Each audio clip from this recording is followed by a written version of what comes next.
ನಮಸ್ಕಾರ ಸ್ನೇಹಿತರೆ, ನಮ್ಮ ಚಾನೆಲ್ಗೆ ಸ್ವಾಗತ. ಇಂದು ಲಂಡನ್ ಐತಿಹಾಸಿಕ ಲಾರ್ಡ್ಸ್ ಮೈದಾನದಲ್ಲಿ ನಡೆದ ಭಾರತ ಹಾಗೂ ಇಂಗ್ಲೆಂಡ್ ನಡುವಿನ ಮೂರನೇ ಮತ್ತು ನಿರ್ಣಾಯಕ ಏಕದಿನ ಪಂದ್ಯದಲ್ಲಿ ಇಂಗ್ಲೆಂಡ್ ಭರ್ಜರಿ ಪ್ರದರ್ಶನ ನೀಡಿ ಸರಣಿಯನ್ನು ತನ್ನದಾಗಿಸಿಕೊಂಡಿದೆ. ಕ್ರಿಕೆಟ್ ಅಭಿಮಾನಿಗಳು ರನ್ಮಳೆಯ ಪಂದ್ಯವನ್ನು ಕಂಡರೂ ಅಂತಿಮವಾಗಿ ಭಾರತಕ್ಕೆ ನಿರಾಸೆಯ ಸೋಲು ಎದುರಾಯಿತು.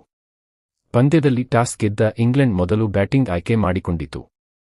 ಆರಂಭದಿಂದಲೇ ಇಂಗ್ಲೆಂಡ್ ಬ್ಯಾಟರ್ಗಳು ಭಾರತೀಯ ಬೌಲರ್ಗಳ ಮೇಲೆ ಒತ್ತಡ ಹೇರಿದರು. ಬೆನ್ ಡಕೆಟ್ ಮತ್ತು ಜೇಕಬ್ ಬೆಥೆಲ್ ಮೊದಲ ವಿಕೆಟ್ಗೆ 192 ರನ್ಗಳ ಅದ್ಭುತ ಜೊತೆಯಾಟ ಕಟ್ಟಿದರು. ಡಕೆಟ್ 141 ರನ್ ಗಳಿಸಿದರೆ ಬೆಥೆಲ್ 91 ರನ್ಗಳ ಅಮೂಲ್ಯ ಇನ್ನಿಂಗ್ಸ್ ಆಡಿದರು. ಈ ಜೊತೆಯಾಟವೇ ಪಂದ್ಯದ ದಿಕ್ಕನ್ನು ಸಂಪೂರ್ಣವಾಗಿ ಬದಲಿಸಿತು. ಭಾರತದ ಬೌಲರ್ಗಳು ಆರಂಭದಲ್ಲಿ ವಿಕೆಟ್ ಪಡೆಯಲು ವಿಫಲರಾದರು. ಹೊಸ ಚೆಂಡಿನಿಂದ ಸ್ವಿಂಗ್ ಸಿಗದೆ ಲೈನ್ ಮತ್ತು ಲೆಂಗ್ತ್ನಲ್ಲಿ ಸ್ಥಿರತೆ ಕಾಣಿಸಲಿಲ್ಲ.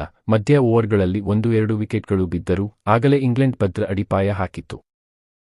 ಕೊನೆಯ ಓವರ್ಗಳಲ್ಲಿ ಜೋ ರೂಟ್ ಅಜೇಯ 74 ರನ್ ಮತ್ತು ಜೋಸ್ ಬಟ್ಲರ್ ಸ್ಫೋಟಕ 41 ರನ್ ಗಳಿಸಿ ಭಾರತದ ಬೌಲಿಂಗ್ ಮೇಲೆ ಸಂಪೂರ್ಣ ಪ್ರಾಬಲ್ಯ ಸಾಧಿಸಿದರು. ಪರಿಣಾಮವಾಗಿ ಇಂಗ್ಲೆಂಡ್ 50 ಓವರ್ಗಳಲ್ಲಿ 387ಕ್ಕೆ 3 ಬೃಹತ್ ಮೊತ್ತ ದಾಖಲಿಸಿತು. ಇದು ಲಾರ್ಡ್ಸ್ ಮೈದಾನದಲ್ಲಿ ದಾಖಲಾದ ಅತಿ ದೊಡ್ಡ ಒಡೆಯ ಮೊತ್ತಗಳಲ್ಲಿ ಒಂದಾಗಿದೆ. 388 ರನ್ಗಳ ಗುರಿಯನ್ನು ಬೆನ್ನಟ್ಟಿದ ಭಾರತ ಉತ್ತಮ ಆರಂಭ ಪಡೆಯಿತು.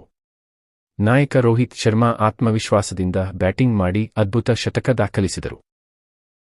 ಶುಭಮನ್ ಗಿಲ್ ಕೂಡ ಉತ್ತಮ ಜೊತೆಯಾಟ ನೀಡಿ ತಂಡಕ್ಕೆ ಬಲ ನೀಡಿದರು. ಇವರಿಬ್ಬರ ಆರಂಭದಿಂದ ಭಾರತ ಪಂದ್ಯದಲ್ಲಿ ಉಳಿಯುವಂತೆ ಕಂಡಿತು. ಆದರೆ ಮಧ್ಯದ ಓವರ್ಗಳಲ್ಲಿ ಪಂದ್ಯ ತಿರುವು ಪಡೆಯಿತು. ಸ್ಯಾಮ್ ಕರನ್ ಪ್ರಮುಖ ವಿಕೆಟ್ಗಳನ್ನು ಕಬಳಿಸಿ ಭಾರತದ ವೇಗವನ್ನು ಕಡಿಮೆ ಮಾಡಿದರು. ವಿರಾಟ್ ಕೊಹ್ಲಿ ಕೊನೆಯವರೆಗೂ ಹೋರಾಟ ನಡೆಸಿದರೂ ಅಗತ್ಯ ರನ್ರೇಟ್ ಹೆಚ್ಚಾಗುತ್ತಿದ್ದಂತೆ ಒತ್ತಡವೂ ಹೆಚ್ಚಾಯಿತು. ಈ ಪಂದ್ಯದಲ್ಲಿ ಭಾರತದ ಪ್ರಮುಖ ಸಮಸ್ಯೆ ಡೆತ್ ಓವರ್ ಬೌಲಿಂಗ್ ಆಗಿತ್ತು. ಕೊನೆಯ 10 ಓವರ್ಗಳಲ್ಲಿ ಇಂಗ್ಲೆಂಡ್ ವೇಗವಾಗಿ ರನ್ ಗಳಿಸಿದ್ದರಿಂದ ಗುರಿ ತುಂಬಾ ದೊಡ್ಡದಾಯಿತು. ಆರಂಭದಲ್ಲೇ ವಿಕೆಟ್ ಪಡೆಯಲು ಸಾಧ್ಯವಾಗಿದ್ದರೆ ಪಂದ್ಯ ಬೇರೆ ರೀತಿಯಾಗಬಹುದಿತ್ತು. ಬ್ಯಾಟಿಂಗ್ ವಿಭಾಗದಲ್ಲಿ ರೋಹಿತ್ ಶರ್ಮಾ, ಶುಭಮನ್ ಗಿಲ್ ಮತ್ತು ವಿರಾಟ್ ಕೊಹ್ಲಿ ಉತ್ತಮ ಪ್ರದರ್ಶನ ನೀಡಿದರೂ ಉಳಿದ ಬ್ಯಾಟರ್ಗಳಿಂದ ನಿರೀಕ್ಷಿತ ಬೆಂಬಲ ಸಿಗಲಿಲ್ಲ. ಇಂತಹ ದೊಡ್ಡ ಗುರಿಯನ್ನು ಬೆನ್ನಟ್ಟಲು ಕನಿಷ್ಠ 4 ಅಥವಾ 5 ಬ್ಯಾಟರ್ಗಳು ದೊಡ್ಡ ಇನ್ನಿಂಗ್ಸ್ ಆಡಬೇಕಾಗುತ್ತದೆ. ಇಂಗ್ಲೆಂಡ್ ಪರ ಬೆನ್ ಡಕೆಟ್ ಪಂದ್ಯಶ್ರೇಷ್ಠ ಪ್ರದರ್ಶನ ನೀಡಿದರು. ಅವರ ಆಕ್ರಮಣಕಾರಿ ಬ್ಯಾಟಿಂಗ್ ಭಾರತದ ಬೌಲರ್ಗಳ ಮೇಲೆ ನಿರಂತರ ಒತ್ತಡ ತಂದಿತು. ಬೆಥೆಲ್, ರೂಟ್ ಮತ್ತು ಬಟ್ಲರ್ ಅವರ ಕೊಡುಗೆಯು ಇಂಗ್ಲೆಂಡ್ ಗೆಲುವಿನಲ್ಲಿ ಮಹತ್ವದ ಪಾತ್ರ ವಹಿಸಿತು.